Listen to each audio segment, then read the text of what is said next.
Through Other Eyes. A Story of the Black Ship Universe. Chapter 4, Part 1. New Squadron Breaks. The alert hit at the end of the watch, a sharp klaxon across the berth's speakers.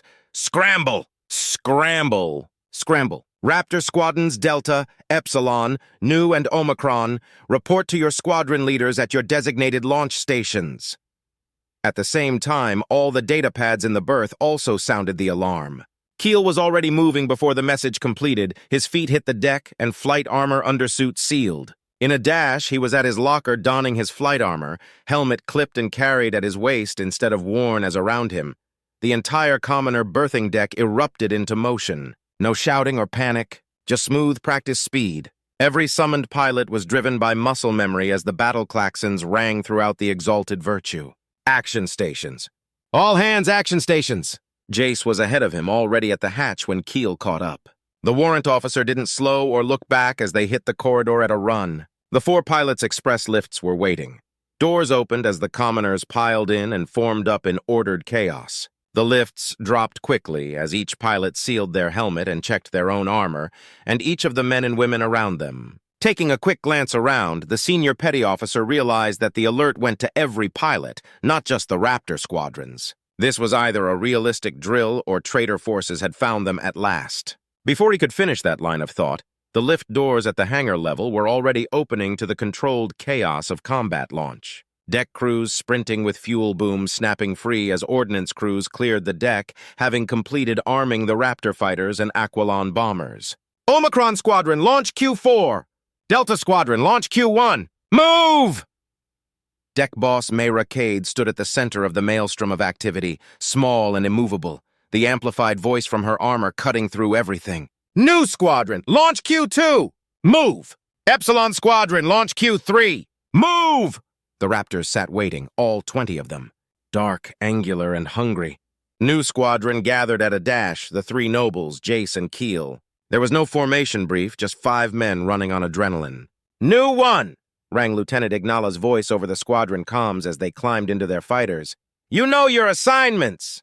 We form on exit, acknowledgments snapped back. Kael dropped into his cockpit and strapped in as a deck ape sealed and anchored his armored canopy. The screens and systems of the fighter were already live as the familiar hum wrapped around him. New 2 ready, said Sub-Lieutenant Montmore. New 3 ready, came Jace Rook's steady voice.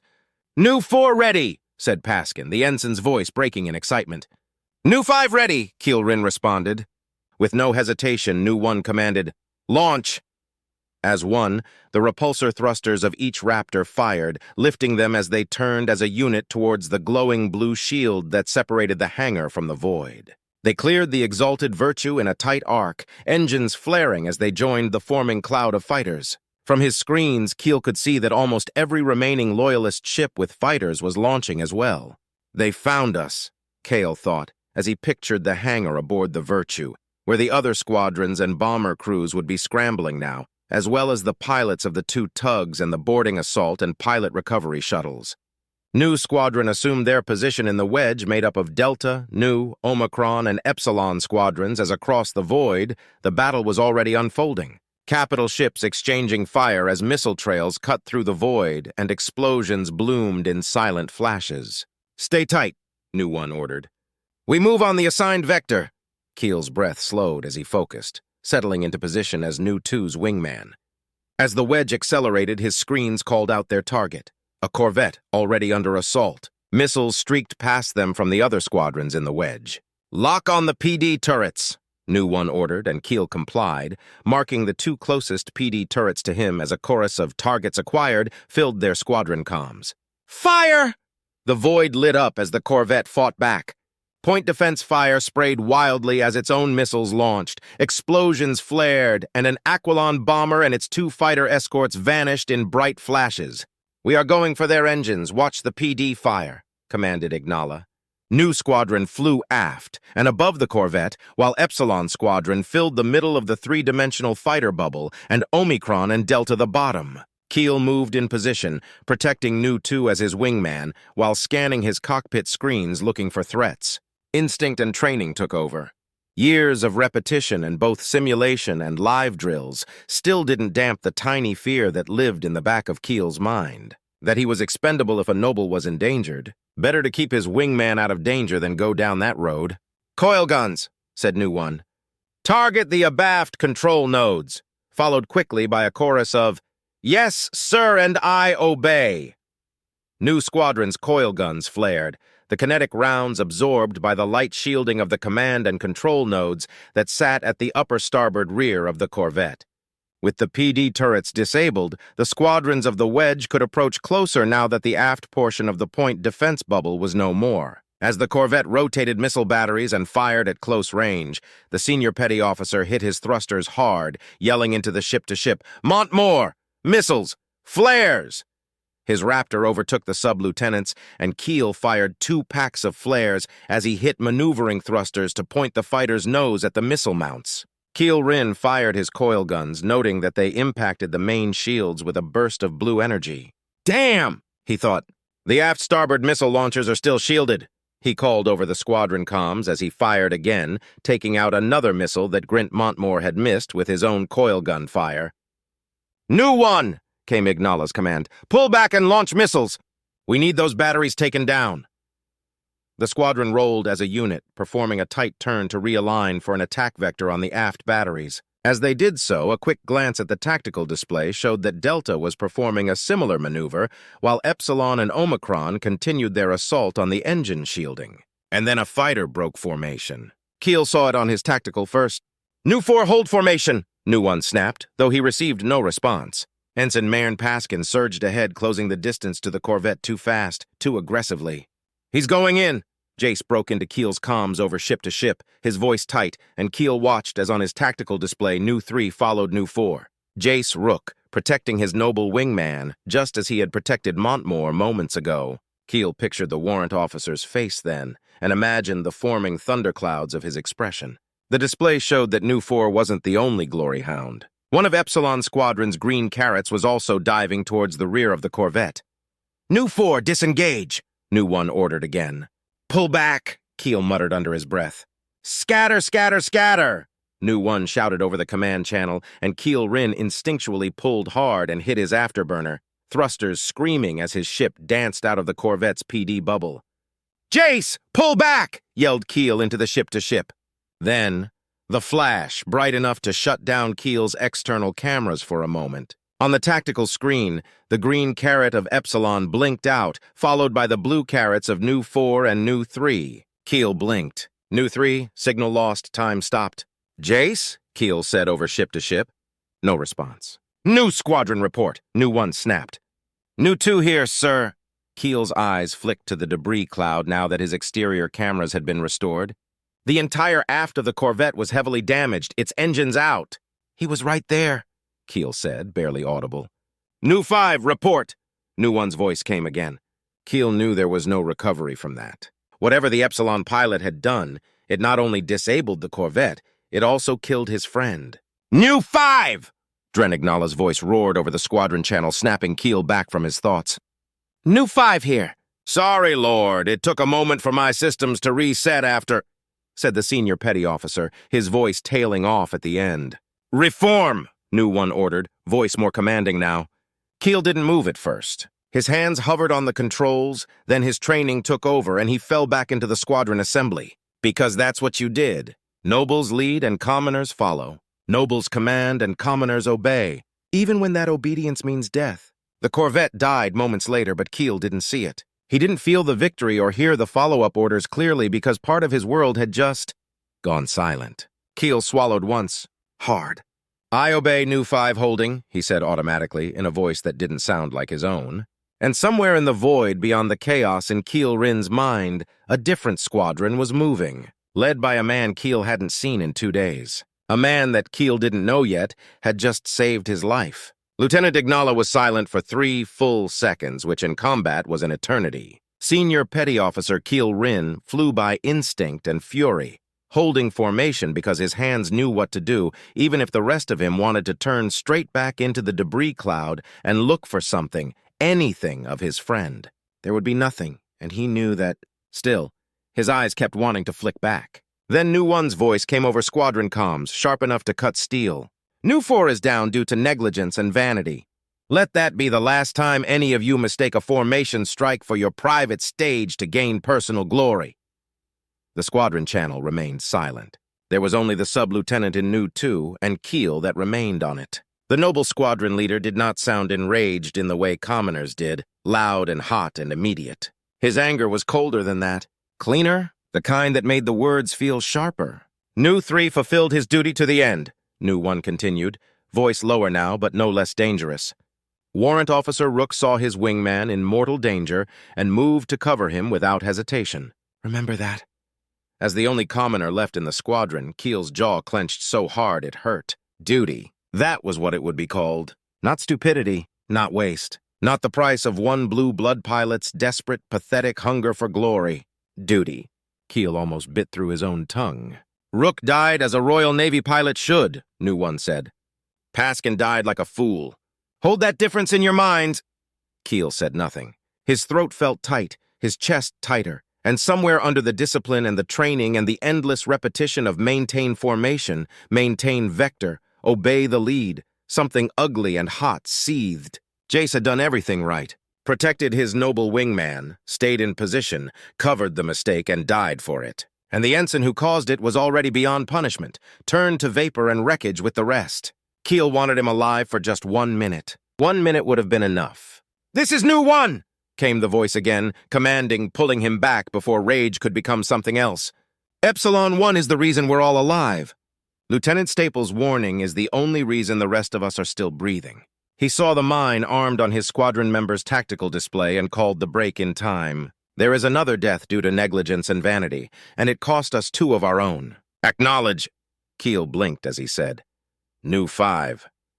For half a second, the words did not make sense, and then they did. The Epsilon pilot, the one who'd done whatever catastrophic thing he'd done to the Corvette, and the squadron leader of Epsilon who'd called the scatter, the one Ignala had actually listened to, Wyatt Staples, the commoner officer. Kael's hands tightened on the controls until the gauntlets of his armor creaked. "New 5. I obey," he heard himself say, completing the response. As Grint Montmore's followed, Staples had saved his life. The thought hit hard, slid into the space Jace's death had torn open and lodged there like shrapnel. He should have felt gratitude. Instead, what came first was anger, raw and immediate and directionless. Anger at Paskin. Anger at the idiot in Epsilon who'd triggered the blast. Anger at Draymore. Anger at the Void. Anger at Wyatt Staples, somehow absurdly for being the one who had seen it coming when Kael had not. Most of all, anger that Jace Rook was dead. No warning in the world changed that. "New squadron, reform with the wedge," Ignala ordered.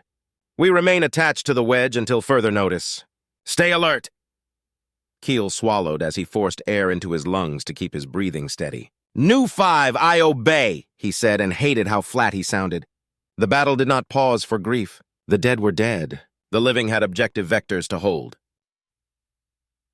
Ahead of the wedge, missile trails cut through the void like white-hot scars. The Corvette drifted crippled now, static haze washing over parts of its hull as haywire mines did their work. Beyond it, the wider battle had shifted again, capital ships maneuvering, frigates peeling away, the geometry of violence redrawing itself by the second. And somewhere in that shifting chaos, Lieutenant Wyatt Staples was giving orders. Kael almost laughed at the insanity of that. Almost. Suddenly, Kael's tactical display lit with hostile lock warnings, and he rolled hard to port, body braced against the turn, the familiar strain of the dampening suit and the restraints digging in as the fighter obeyed. Then Delta One's voice cut across the broader wedge channel. "This is Delta One. Unknown missile origin confirmed. Possible stealth contacts. All squadrons track vector trails and prepare to screen. Black ships." The new contacts appeared only when they fired small, dark, wrong-shaped things with barely any plume to speak of. Over the wedge comms, he could hear the change in the other pilots. Not panic. Something worse. Fear. New 1 cursed softly as he snapped over the squadron comms. "My missiles won't lock on them. Target and engage on visual only." "Don't wait for a lock!" A new voice entered the wedge net. Wyatt's, unmistakable now that Kael was listening for it. "Those ships are fast and highly maneuverable, but their hull and shields are weak. Focus fire, stay close, and don't waste your missiles unless you have no choice." Kael frowned, despite himself. The lieutenant sounded calm, not strained, not performative, not trying too hard to sound like a noble officer. Just calm. "You're not the wedge leader, commoner," Omicron 1 snapped over the wedge comms. "Discuss it later," Delta 1 cut in immediately. "He's fought these ships before. Follow his guidance." Kael's brown eyes narrowed behind the visor. That shut the noble up quickly enough, but it was surreal to hear one noble tell another to follow a commoner's directions. Missiles streaked in again.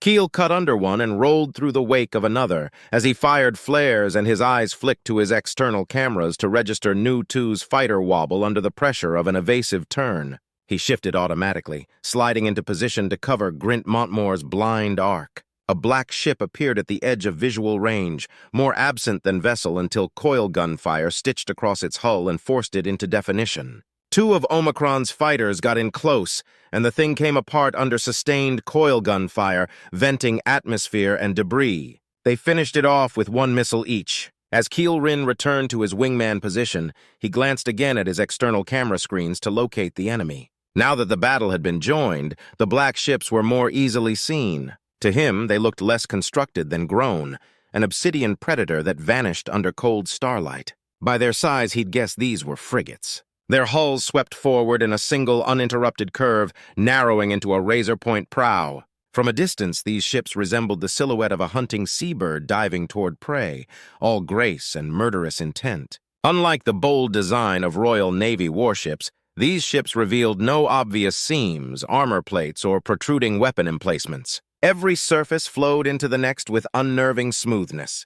The hull's black-blue alloy blended with the void, making the frigates appear half-hidden in darkness. They were not meant for direct battle, they were meant for ambush. The ship of cowards, Kael thought in disgust. As Nu Squadron danced through point defense fire, crossing above and to the aft of the frigate, the senior petty officer saw that the ship's upper spine rose into a curved dorsal ridge that terminated in an engine assembly sitting recessed deep within the stern, framed by layered fins that folded over the engine housing like protective feathers, concealing the exhaust thrust's violent sapphire blaze, the plasma barely illuminating the hull's trailing edges. It seemed to Kael that the driving design philosophy of these ships was predatory. The vessel tapered into a spearhead shape with almost organic symmetry, its side structures hugging close to the central hull rather than projecting outward. There was nothing unnecessary anywhere on the frigate. No ceremonial architecture, exposed communications arrays, or visible superstructure. Everything about it suggested speed, stealth, and precision violence. And when its weapons finally fired, they emerged from concealed apertures in the hull like fangs slipping free from a predator's jaw. This black frigate died moments later as Nu and Delta squadrons brought their coil guns to bear, perforating the hull, opening it to the void. Something vital had been hit during the assault and the frigate lost power, engine flickering out. "Nu 5, mine!" called Nu 1 over the squadron channel, and Kael dropped his tactical mine before rising away at full thrust. The mine struck the black ship just abaft of a midship, causing another explosion that shut down Kael's external camera feeds for a moment. "Nicely done, Rynn," came Grint Montmore's voice over his ship-to-ship in a rare monogamous gesture from the usually haughty blue blood. "Those can't be the only ones," Delta 1 said over the wedge comms. Kael agreed, though he didn't say it. He was too busy flying. The third black ship tried to run. In combat, the black frigates moved with disturbing fluidity. Thruster corrections were nearly invisible, yet the vessel could pivot faster than ships half its size. It was also faster on the run than a Royal Navy frigate was, but not faster than a Raptor. Epsilon and part of Delta stayed on it, hammering its engines until it blew apart in a bloom of reactor fire. Brief, savage satisfaction flashed through the wedge channel. Then Delta 1's voice came back, grim and disbelieving. "Report from the Exalted Virtue. Additional black ships engaged, including a cruiser-class vessel. The Pride of Axol, Raging Absolution, and Justice Herald are destroyed. Front of Honor and Peerless Glory crippled. Surviving hostile cruiser and one smaller vessel have disengaged." For a second, no one said anything. Kael stared at the tactical display, at the blinking losses, at the way their fleet's formation had thinned without him fully realizing it. This had not been a delaying action to wait for traitor reinforcements. It had been a trap, and that realization moved through every pilot in the wedge and the silence that followed over comms. Then Wyatt spoke again, calm, quick, already thinking ahead. "Computer, calculate possible vector routes," he said, voice partly to his own systems, partly to the wedge. A few seconds later, his tone sharpened. "Everyone, mark the coordinates I'm transmitting. Half thrust, minimal output. If the cruiser takes the most likely route, we can lay an ambush." Kael blinked. "An ambush? Against a stealth cruiser? Using fighters?" "What do you have in mind, Epsilon 1? Delta 1 asked.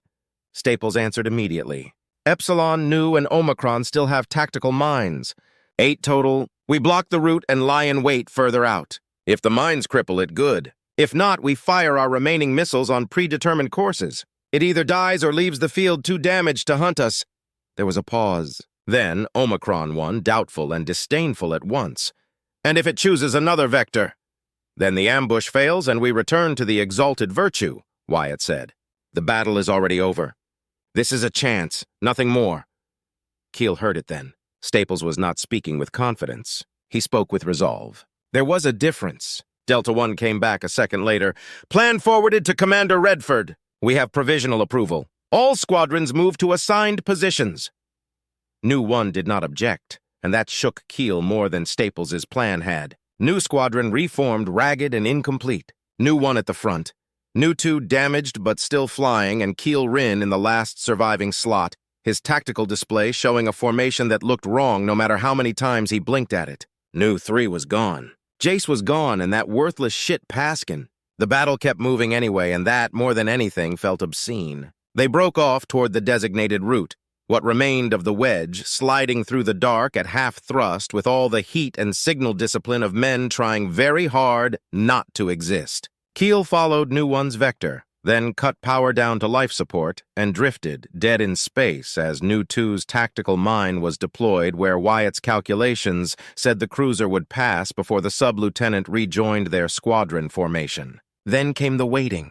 The waiting was worse than the fighting. In combat, fear had somewhere to go, into motion, into timing, into reflex. In an ambush, fear just sat there with you. Kael stared into the screens of his external cameras, blackness broken only by distant stars, and the faint ghosting of damaged fleet elements far behind them. His cockpit felt too small, his own breathing too loud. Every few seconds, his eyes went to the tactical to check to the mine marker, then to his external cameras, before flicking to the squadron screen and where the empty place where Nu 3 should have been in the squadron stack. Jace would have hated this kind of waiting. No, that wasn't right. Jace would have endured it because it was useful, then mocked him afterward for twitching through it. Kael swallowed hard and checked his systems again, though he knew they were fine when a proximity tone chimed across the wedge comms. A faint heat signature approaching fast.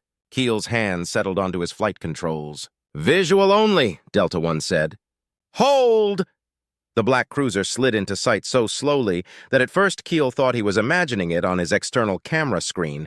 A distortion, a reflection, some trick of damaged eyes and frayed nerves.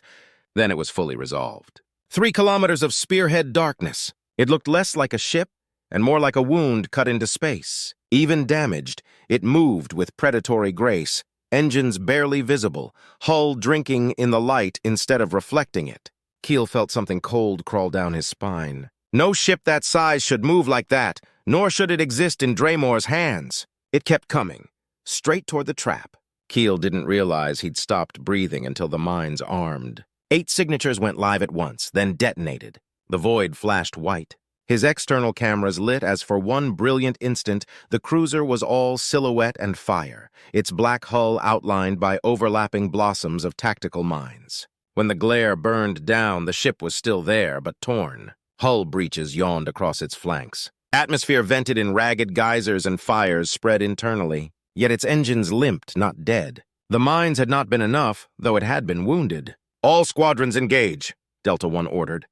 Kael slammed his Raptor back to life and dove in, keeping tight on Sub-Lieutenant Grint Montmore as the remnants of the wedge converged from all sides, random vectors tightening toward the wounded cruiser. It still had teeth. As the wedge raced toward the damaged cruiser point, defense turrets woke across the surviving hull as missile tubes popped up and spat back defiance. But the mine strike had crippled too much, and those aboard the black ship knew it. Even damaged, at 3 kilometers in length, the cruiser was less a ship than a moving fortress. Its silhouette was brutally unmistakable. The vessel narrowed into a predatory forward spike. that seemed designed not merely to approach an enemy, but to pierce it. From bow to stern, the cruiser's hull was layered in overlapping armored strata, each section interlocked like the plates of some colossal abyssal beast. Its prow stretched forward in a tapered blade capable of mounting spinal weapon systems of terrifying scale, while massive lateral structures clustered along the aft thirds of the ship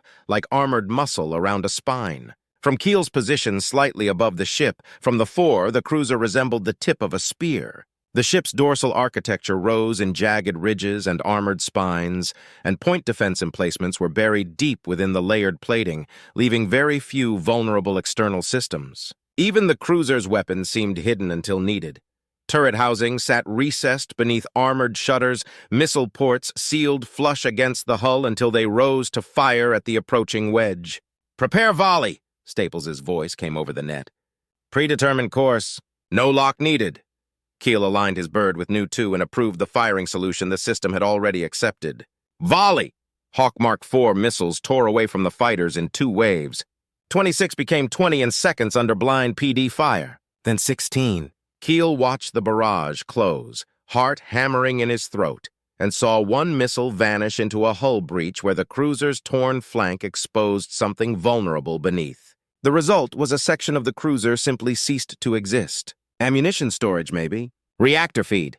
Kael didn't know. Only that the explosion gutted an entire chunk of the vessel and finally killed its engines. The great black ship lurched and drifted, dead in space. "Will we move in and finish it?" Lieutenant Staples asked across the wedge comms. Delta One answered immediately. "Negative. Too risky." "Hold position." Kael agreed with that. If the thing still had hidden guns, was scrambling fighters or some final trick left in it, charging closer with empty missile racks would be suicide. Then the cruiser exploded. A rolling internal detonation ripped down its spine and turned the wounded black ship into a second, smaller star. "Cowards," Omicron 1 spat. "Standard procedure," Nu 1 replied. "Better to scuttle than be boarded." Kael watched debris spread across the dark and thought only that he was glad it was dead. Whatever secrets the ship had carried, whatever questions it might have answered, none of them were worth fighting that thing twice. "At least we achieved the objective," Staples said. "That ship won't trouble the prince again." No one argued because once again he was right. 2 minutes later, Delta One ordered, "We are to return to base." Kael turned that word in his mind. Base. The word felt absurd out here amid broken ships and drifting bodies. But Kael turned his Raptor toward the Exalted Virtue with the rest of the wedge and followed the vector home. As the Prince's battlecruiser grew across the external camera screens, vast, scarred by effort but untouched by direct damage, Kael let out a breath he hadn't known he was holding. Around it, the fleet looked butchered. A third is gone, another third bleeding. Tugs and rescue craft already moved among the survivors while boarding shuttles arrowed toward crippled enemy ships. Victory, if it was that, had cost too much. One by one, the fighters landed. Nu 1 first, with Nu 2 limping in behind him, and Kael as the last of what remained of Nu Squadron. The clamps caught his Raptor and dragged him back into the steel-lit reality of the hangar. When he unsealed the cockpit and climbed out, the deck seemed too solid beneath his boots. Jace should have been here. A thought came and went like a knife. Epsilon's squadron was landing a few berths away. As Kael looked at him across the deck, Lieutenant Wyatt Staples stepped down from his fighter alive, intact, and already marked by the shape of what had just occurred. And that was where the next trouble began.